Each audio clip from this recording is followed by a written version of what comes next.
Halo, apa kabar pemirsa TVR Parlemen dimanapun Anda berada? Berjumpa lagi bersama saya Fitiana Onilah dalam program TVR 17. Tepat pukul 17 waktu Indonesia Barat, kami hadirkan kepada Anda sejumlah informasi paling baru dan menarik seputar kinerja dan kegiatan DPR RI yang telah disajikan oleh redaksi TVR Parlemen. Pemirsa TVR Parlemen, inilah TVR 17 edisi Senin 17 Oktober 2022.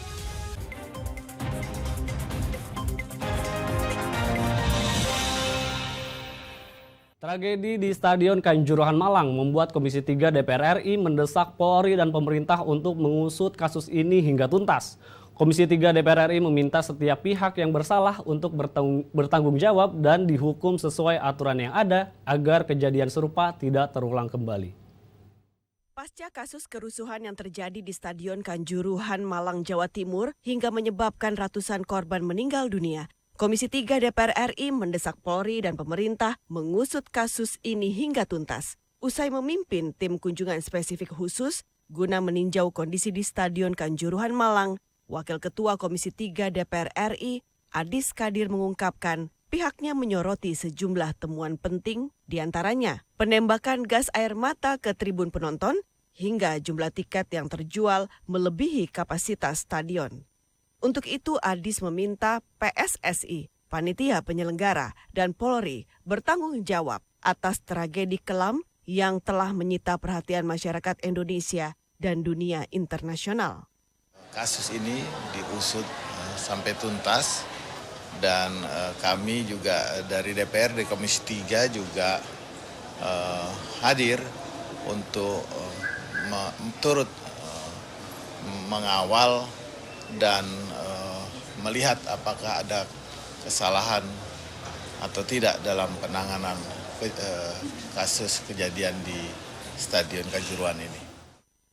Anggota Komisi 3 DPR RI Arteria Dahlan meminta setiap pihak yang bersalah bertanggung jawab dan dihukum sesuai aturan yang ada agar kejadian serupa tidak terulang kembali.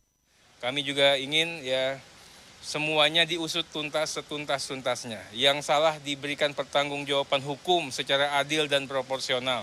Tidak boleh ada satupun orang yang luput, orang yang bersalah dari proses pertanggungjawaban hukum ini. Tapi kami juga minta hukum ini juga harus adil, harus proporsional dan juga sanksinya juga harus bisa diterima dengan akal sehat juga berkeadilan. Dari Malang, Jawa Timur, Alfat, TVR Parlemen melaporkan.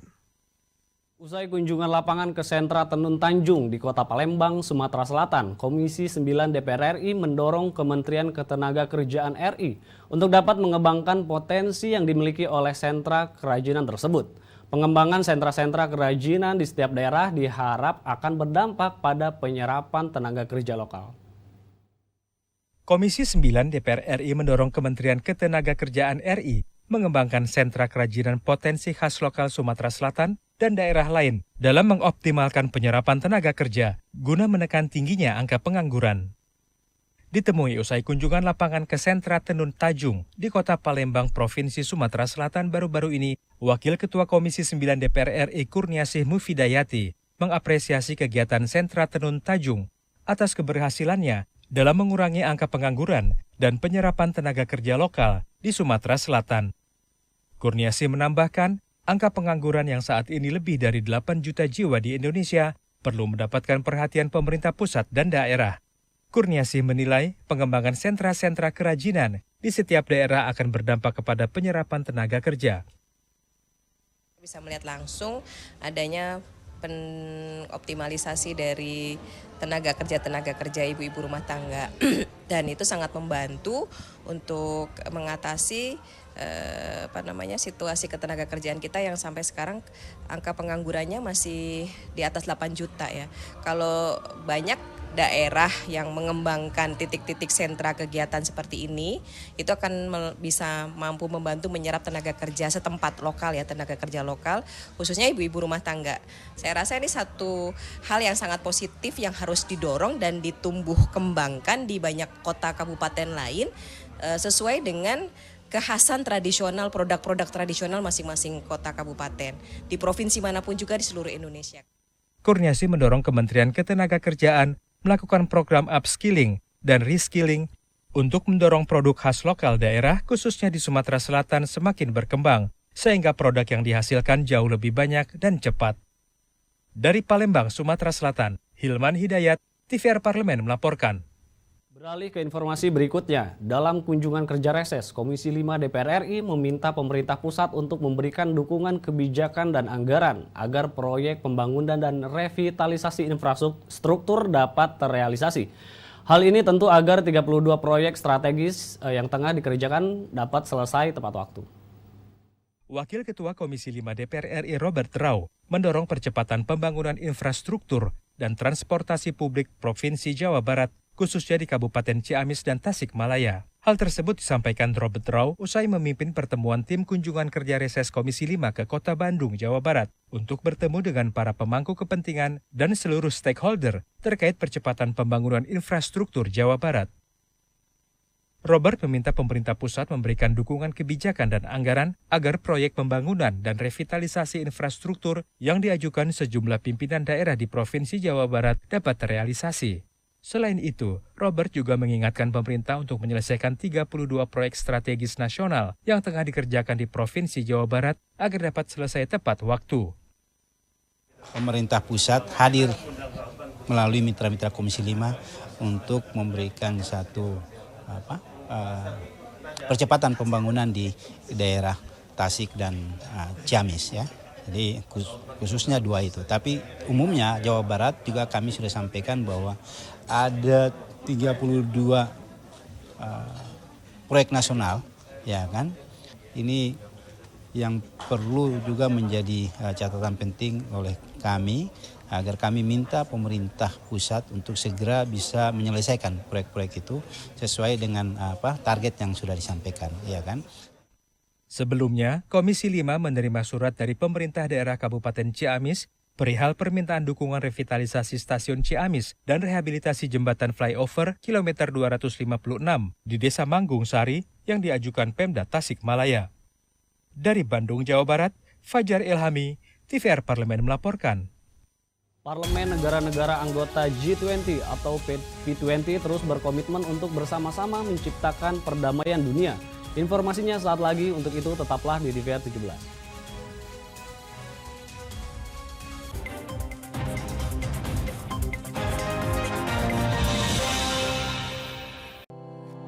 Tugas dan fungsi DPR RI sangat penting bagi negeri ini sebagai pengemban amanat rakyat. Namun tidak banyak yang tahu apa saja fungsi dan tugas dari DPR. DPR mempunyai 3 fungsi pokok, yaitu legislasi, anggaran, dan pengawasan. Ketiga fungsi tersebut harus dilaksanakan dalam kerangka fungsi representasi yang mengedepankan kepentingan rakyat berdasarkan aspirasi masyarakat dan untuk kesejahteraan rakyat.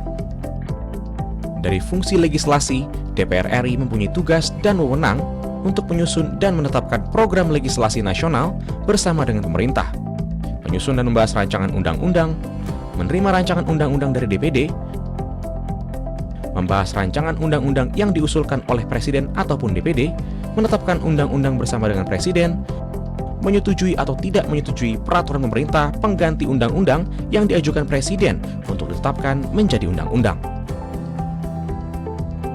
Sementara, fungsi anggaran membahas dan memberikan persetujuan atau tidak memberikan persetujuan terhadap rancangan undang-undang tentang APBN yang diajukan Presiden, memperhatikan pertimbangan DPD atas rancangan undang-undang tentang APBN dan rancangan undang-undang terkait pajak, pendidikan, dan agama, menindaklanjuti hasil pemeriksaan atas pengelolaan dan tanggung jawab keuangan negara yang disampaikan oleh BPK, memberikan persetujuan terhadap pemindahtanganan aset negara maupun terhadap perjanjian yang berdampak luas bagi kehidupan rakyat yang terkait dengan beban keuangan negara. Dan fungsi pengawasan melakukan pengawasan terhadap pelaksanaan undang-undang, APBN, dan kebijakan pemerintah, membahas dan menindaklanjuti hasil pengawasan yang disampaikan oleh DPD terkait pelaksanaan undang-undang mengenai otonomi daerah, pembentukan, pemekaran, dan penggabungan daerah, pengelolaan sumber daya alam dan sumber daya ekonomi lainnya, pelaksanaan APBN, pajak, pendidikan, dan agama. Terima kasih. Video ini dipersembahkan oleh TV dan Radio Parlemen, Biro Pemerintahan Parlemen, Sekretariat Jenderal, dan Badan Keahlian DPR RI.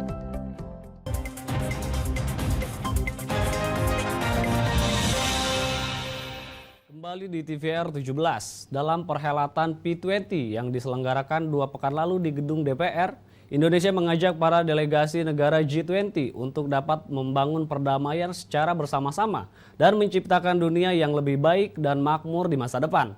Dengan kekuatan parlemen yang mendorong secara politik, tentunya dapat membuat potensi krisis pangan, energi, dan finansial dapat segera diatasi dengan kebersamaan dan dalam bentuk kerjasama antar negara atau multilateral. Untuk lebih lengkapnya, mari kita saksikan laporan mendalam yang telah dirangkum oleh tim redaksi TVR Parlemen dalam segmen editorial Parlemen berikut ini.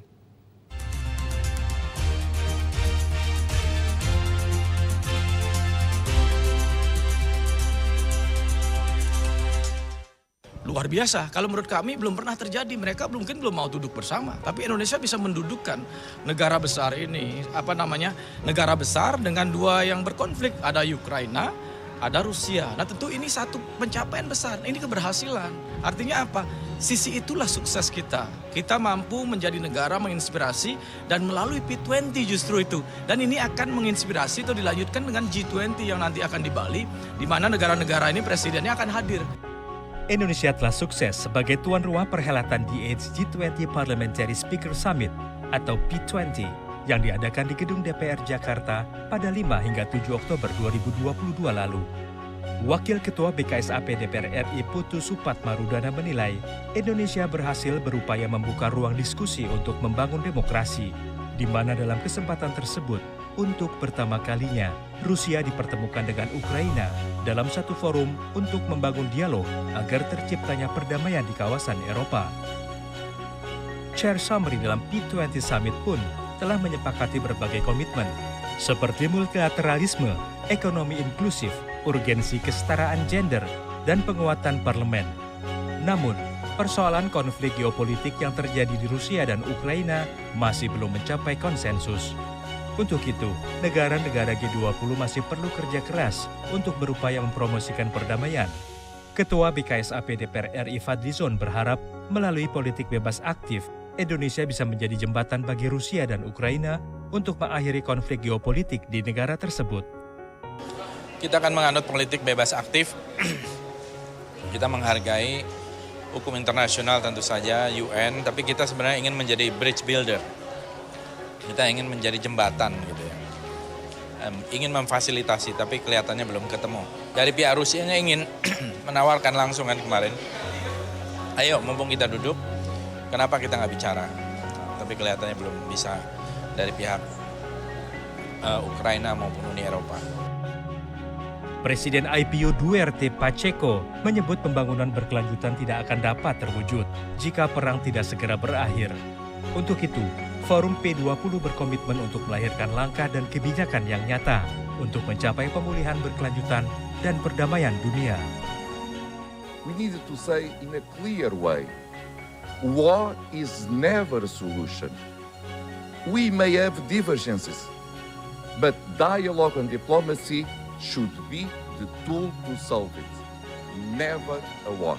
And with this war, we have the exacerbation of the climate emergency, food crisis, sharp increase in famine, the energy crisis, and economic recession. As a parliamentarian leaders, we need to find a way to respect and consolidate the rules-based international system and restore peace.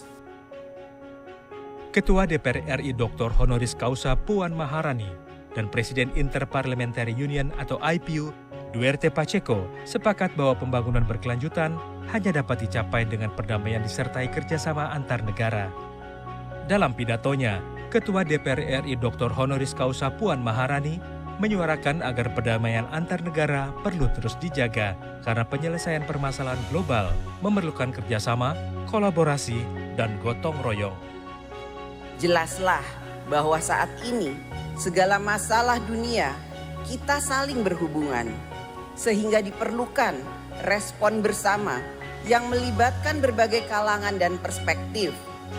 Diperlukan kerja bersama, kolaborasi, gotong royong, antar negara berupa kerjasama internasional, antar pihak melibatkan berbagai stakeholder dan antar bidang pendekatan multisektor yang melibatkan solusi keamanan, politik, ekonomi, dan sosial. Dalam perhelatan P20, Ketua DPR RI Dr. Honoris Causa Puan Maharani melakukan pertemuan bilateral dengan Chairwoman of Federation Council of Russian Federation, Valentina Matvienko. Tak hanya itu, pertemuan bilateral juga dilakukan dengan Chairman of the Verkhovna Rada of Ukraine, Olena Kondratyuk, pada kesempatan yang terpisah. Melalui pertemuan-pertemuan tersebut, Puan mengapresiasi hubungan bilateral Indonesia-Ukraina dan juga Rusia yang tetap harmonis, meski dalam situasi kawasan yang penuh ketidakpastian karena perang. Puan mengatakan, perang antara Rusia dan Ukraina telah mempengaruhi seluruh dunia dalam upaya pemulihan ekonomi pasca pandemi COVID-19, sehingga proses perdamaian dunia adalah prioritas utama bagi Indonesia. Indonesia juga telah menjadi inisiator resolusi mengenai konflik Rusia-Ukraina di Sidang Umum ke-144 pada bulan Maret lalu. Sebagai tindak lanjut dari hal ini, Ketua BKSAP DPR RI berangkat ke Ukraina pada bulan Juli lalu untuk membuka kanal dialog demi mengakhiri konflik. Indonesia memandang bahwa referendum di 4 wilayah Ukraina melanggar prinsip piagam PBB dan hukum internasional. Melalui penyelenggaraan P20, DPR RI terus mendorong Rusia dan Ukraina untuk tetap membuka jalur dialog dan diplomasi sebagai salah satu upaya menghentikan perang dan menuju perdamaian. Tim Liputan TVR Parlemen melaporkan.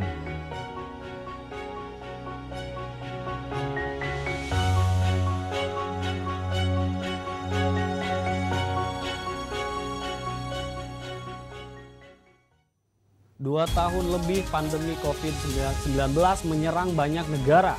Namun kini sudah mulai terlihat adanya tanda-tanda penurunan kasus yang terjadi di beberapa wilayah termasuk di Indonesia. Siapkah Indonesia bertransisi dari pandemi menuju endemi? Informasinya saat lagi, untuk itu jangan kemana-mana, tetaplah di TVR 17.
Ingat selalu protokol kesehatan dengan melakukan 5M. Memakai masker, mencuci tangan pakai sabun, menjaga jarak, menjauhi kerumunan, membatasi mobilisasi dan interaksi.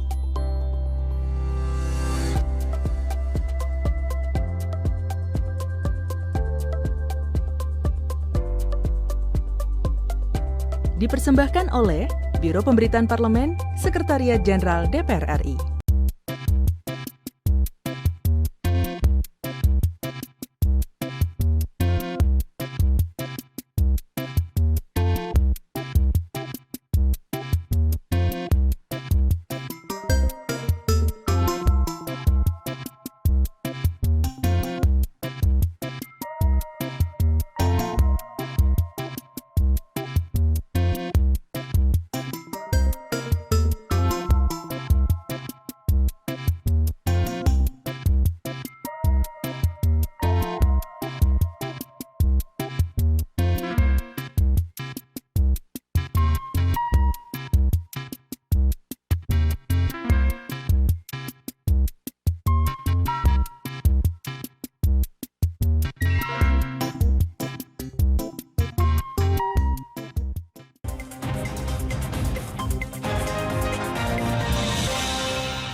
Kembali di TVR 17, Indonesia telah memasuki tahun ketiga dalam menghadapi pandemi COVID-19.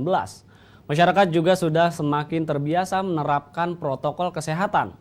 Pemerintah melalui Kementerian Kesehatan pun telah mengagendakan perubahan status COVID-19 dari pandemi menuju endemi. Sudah siapkan Indonesia menyongsong perubahan tersebut? Untuk mengetahui informasi selengkapnya, berikut laporan dari rekan kami Alfat Rizky dengan anggota Komisi 9 DPR RI. Baik pemirsa TVR Parlemen dimanapun Anda berada, saat ini saya melaporkan dari depan ruang sidang Komisi 9 DPR RI dan seperti yang diketahui bahwa baru-baru ini Dirjen WHO itu menyatakan bahwa pandemi itu sudah akan berakhir di depan mata dan juga sudah ada negara yang menyatakan endemi yaitu Amerika Serikat. Nah, bagaimana tentang Indonesia? Saat ini saya sudah bersama dengan salah satu anggota Komisi 9 DPR RI, Bapak Saleh Partawanan Daulay dari fraksi Partai Amanat Nasional untuk daerah pemilihan Sumatera Utara 2. Nah, Bapak, bagaimana Pak tanggapannya terkait dengan kesiapan Indonesia ini menuju ke endemi, Pak? Ya, sebetulnya kalau Indonesia sejak beberapa bulan terakhir ini itu sudah ada semacam keinginan ya untuk mengakhiri pandemi ini. Jadi kalau bisa memang masyarakat menginginkan aturan-aturan yang diberlakukan selama pandemi ini sudah mulai dilonggarkan. Sehingga dengan demikian aktivitas sosial ekonomi dan budaya masyarakat itu sudah bisa kembali normal seperti biasa. Dan saya kira prakteknya juga sekarang sudah mulai ya sangat dilonggarkan. Kalau kita lihat di tempat-tempat umum, di sekolah, kemudian di mal, ya, kemudian di pusat-pusat perbelanjaan tradisional, kemudian juga bahkan di tempat-tempat pertunjukan kebudayaan dan juga musik dan seterusnya, itu sekarang sudah mulai dibuka yang diperbolehkan. Dan karena itu sekarang tinggal bagaimana saya kira pemerintah mengatur lagi nih secara baik bagaimana agar pandemi ini tidak kembali lagi kepada kita. Jadi kalaupun nanti aturannya sudah kembali seperti biasa atau katakanlah dirubah menjadi endemi, jadi penyakit ini tidak datang lagi ke kita gitu. Nah, untuk menyongsong perubahan tersebut saya kira pemerintah sudah mulai bekerja ya untuk membuat aturan-aturan baru itu. Jangan nanti misalnya secara internasional WHO sudah mengumumkan ini sudah endemi, sementara di kita belum siap. Nah, ini saya kira hanya pada tataran aturan yang perlu dipertegas oleh pemerintah kita itu. Dan memang untuk menetapkan status ini endemi atau pandemi atau perubahan pandemi menjadi endemi itu memang harus dilakukan oleh WHO. Tidak bisa oleh negara kita sendiri. Jadi negara kita nggak bisa mengatakan kalau kita sudah endemi. Meskipun kita merasa ini sudah biasa saja gitu, tapi tentu untuk berkoordinasi secara internasional atau secara global maka WHO masih tetap memiliki peranan penting. Pak, kalau melihat dari kesiapannya untuk Indonesia saat ini, menurut Bapak apakah Indonesia ini sudah siap untuk menuju ke endemi, Pak? Saya kira kita sudah siap karena masyarakat ini hampir 2 tahun terakhir ini kan sudah katakanlah berjibaku ya menghadapi pandemi bergotong royong. Bahkan menurut saya dibandingkan negara lain ya, Indonesia ini masih jauh lebih tertib, lebih waspada. Jadi kesadarannya terhadap penyakit ini sangat tinggi sekali. Kalau saya lihat di beberapa negara lain itu malah justru orang sekarang udah jarang sekali yang pakai masker. Ini kita masih pakai masker, saya sebetulnya masih pakai masker, ini cuma karena kita lagi sedang wawancara maka saya buka. Nah, kalau di negara lain malah sudah tidak ada. Kemarin kita lihat di beberapa negara itu malah di bandara-bandara udara itu malah maskernya sudah dilepas. Nah kalau kita kan kesadaran itu masih tinggi sekali. Nah ini kan modal kita bahwa kesadaran ini akan membuat masyarakat kita terhindar dari penyakit ini. Nanti tentu akan muncul lagi kebiasaan cuci tangan, menjaga jarak, kemudian menghindari kerumunan keramaian yang nggak perlu. Kemudian ya tentu tetap kalau perlu ya selama memungkinkan ya kita tetap memakai masker di banyak tempat. Jadi ini modal kita untuk menghadapi perubahan status dari pandemi menjadi endemi. Terakhir dari saya Pak, bagaimana koordinasi dari Komisi 9 DPR RI dengan pihak pemerintah untuk mempersiapkan Indonesia ini sudah akan beralih ke pandemi ke endemi ini Pak, supaya juga nanti setelah menjadi endemi juga lonjakan itu tidak terjadi lagi Pak. Jadi kita sekarang kan sedang membahas anggaran, jadi kita tentu salah satu aspek yang fundamental dari pelaksanaan pelayanan kesehatan masyarakat itu adalah anggaran. Jadi tentu dalam rangka menyikapi perubahan itu kita akan membicarakan hal ini secara serius dengan pihak Kementerian Kesehatan, yaitu anggaran-anggaran yang mereka butuhkan. Tadi kan kita mendesak mereka buat regulasinya, kemudian anggarannya kita dukung. Kemudian yang ketiga tentu kami juga akan siap untuk melakukan pengawasan-pengawasan terhadap kinerja yang dilakukan oleh pemerintah. Dan mudah-mudahan ya apa yang kita harapkan bersama, bahwa kita bisa bangkit lagi, tumbuh lebih cepat, bangkit lebih kuat, ya itu bisa kita peroleh secara bersama. Terima kasih Pak Saleh atas waktunya. Baik pemirsa TVR Parlemen, itulah tadi wawancara saya dengan salah satu anggota Komisi 9 DPR RI, Bapak Saleh Partauan Dailai. Terima kasih atas perhatian Anda. Kembali ke studio. Selanjutnya pemirsa, apa saja yang menjadi topik perbincangan di media online pada hari ini? Usai jeda, tetaplah di TVR 17.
Kembali di TVR 17, pemirsa TVR Parlemen. Kali ini kita masuk ke segmen media nasional. Mari kita simak isu apa saja yang menjadi sorotan media serta tanggapan dari sejumlah anggota Dewan bersama rekan kami Rini Rezki.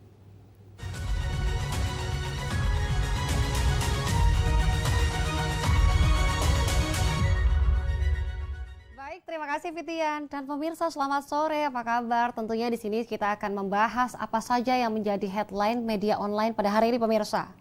Dari berita pertama yaitu kabar terkait keberanian Kapolri seret Teddy Minahasa dan Komisi 3 DPR RI nilai sebagai bukti komitmen bersih-bersih di tubuh Polri. Di sini bisa kita lihat pemirsa dari beberapa portal media yang terbit pada hari ini. Di sini anggota Komisi 3 DPR RI yaitu Eva Yuliana menyatakan pengungkapan kasus Kapolda Jawa Timur yaitu Teddy Minahasa yang ditangkap oleh Divisi Propam Mabes Polri karena kasus narkoba membuktikan komitmen Kapolri dalam melakukan bersih-bersih kepolisian. Tentunya pemirsa di sini Eva menyampaikan apresiasi tentunya dan juga dukungan semangat terhadap Kapolri untuk mengantarkan Polri yang lebih baik dan juga presisi. Di sini Eva memuji tindakan Kapolri yang tidak hanya mampu menindak anggotanya di level bawah, namun lebih dari itu. Tentunya sekelas bintang jenderal 2 pun tidak luput untuk ditindak jika berulah. Dan itu sudah terwujud ya pemirsa, dan juga kabar keterkaitan Teddy Minahasa dengan sindikat narkoba sejatinya sudah terdengar sejak lama. Namun akhirnya mantan Kapolda Sumatera Barat ini yang sedianya dimutasi menjadi Kapolda Jawa Timur tersebut ditangkap oleh Divisi Propam Mabes Polri jelang pertemuan seluruh pejabat tinggi Polri dengan Presiden Joko Widodo pada Jumat 14 Oktober yang lalu. Tentunya di sini pemirsa kabar penangkapan itu mencederai institusi kepolisian karena baru dilantik 4 hari ya pemirsa ya, dan mengingat baru saja diangkat menjadi Kapolda Jawa Timur. Tentunya senada dengan Eva Yuliana, di sini juga anggota Komisi 3 DPR RI lainnya yaitu Habibur Rahman mendukung Kapolri Jenderal Listio Sigit Prabowo bersih-bersih di institusi kepolisian dengan menindak tegas oknum Polri yang melanggar hukum. Tentunya ia di sini menegaskan dirinya mendukung 100% bila Kapolri melakukan perbaikan di institusi kepolisian. Di sini juga ia menilai langkah bersih-bersih itu tersebut dibutuhkan untuk mengembalikan kepercayaan publik terhadap institusi kepolisian. Nah, kita harapkan memang di sini banyaknya kejadian yang menyerang Polri, khususnya di tubuh Polri itu bisa terselesaikan dengan cepat, tentunya dari kasus pembunuhan berencana dan juga Kanjuruhan tersebut. Diharapkan memang kepercayaan masyarakat Indonesia ke Polri bisa lebih tinggi lagi. Baik pemirsa, berita selanjutnya yang juga menjadi headline di media online pada hari ini adalah dari Komisi 10 DPR RI yang sepakat Ketua Umum PSSI yaitu Iwan Bule harus mengundurkan diri. Kita bisa lihat juga di sini. Nah, di sini ada komentar dari Ketua Komisi 10 DPR RI pemirsa yaitu Saiful Huda yang menyambut baik hasil investigasi Tim Gabungan Independen Pencari Fakta atau TGIPF tragedi Kanjuruhan. Tentunya di sini Saiful Huda meminta agar Ketua Umum PSSI yaitu Muhammad Iriawan atau yang lebih akrabnya disapa Iwan Bule dan tentunya jajarannya mempertimbangkan saran TGIPF untuk bertanggung jawab penuh terkait tragedi maut yang menyebabkan ratusan supporter meninggal dunia di Stadion Kanjuruhan pada awal Oktober lalu. Di sini juga Huda menyampaikan rekomendasi TGIPF menjawab berbagai keresahan publik terkait tragedi Kanjuruhan. Dan ia menyebutkan rekomendasi ini harus menjadi momen perbaikan bagi semua pihak yang terlibat, tentunya dalam tragedi tersebut. Di sini juga ia mengapresiasi sikap Ketua Umum PSSI yang akhirnya meminta maaf ke publik dan akan bertanggung jawab meskipun Huda menyayangkan pernyataan itu dilakukan terlambat. Di sini juga Huda mendukung usulan TGIPF agar Iwan Bule dan jajarannya PSSI mundur. Dan ia menyebutkan mundur dari kepengurusan merupakan pilihan terbaik saat ini. Hal yang sama turut diungkap oleh Wakil Ketua Komisi 10 DPR RI yaitu Dede Yusuf. Di sini ia menganggap rekomendasi TGIPF soal mundurnya Ketum PBSI, maksud kami Ketum PSSI, pasca tragedi Kanjuruhan telah sesuai dengan harapan masyarakat. Kendatinya demikian, ia menegaskan agar langkah konkret atas rekomendasi TGIPF tersebut menjadi kewenangan Presiden Joko Widodo. Tentunya sebelumnya pemirsa, di sini TGIPF yang diketuai oleh Menko Polhukam yaitu Mahfud MD juga menyerahkan rekomendasi ke Presiden Joko Widodo. Isi salah satu rekomendasi tersebut adalah meminta Ketua Umum PSSI mundur dari jabatannya. Tentunya dalam laporan rekomendasi TGIPF, tragedi Kanjuruhan poin 1. Di sini pemirsa tertuang rekomendasi untuk PSSI dan di sana disebutkan Ketum PSSI sebaiknya mundur sebagai bentuk pertanggungjawaban moral. Di sini juga TGIPF juga merekomendasikan PSSI segera mempercepat digelarnya Kongres Luar Biasa atau KLB dengan tujuan menghasilkan pemimpin yang berintegritas, bertanggung jawab, serta jauh dari konflik kepentingan. Tentunya di sini atas tragedi tersebut pertandingan sepak bola Liga 1, 2, dan 3 pun tidak diizinkan dahulu untuk bertanding selama belum terjadi perubahan signifikan oleh PSSI. Baik pemirsa, itu tadi headline di media online pada hari ini yang saya sampaikan, yaitu berita mengenai Komisi 3 DPR RI yang mengapresiasi komitmen Polri melakukan tindakan bersih-bersih di tubuh institusinya, juga dari Komisi 10 DPR RI yang sepakat Ketua Umum PSSI mundur dari jabatannya. Sekian dari saya Rini Reski, pemirsa kembali ke rekan Fitian. Terima kasih, selamat sore.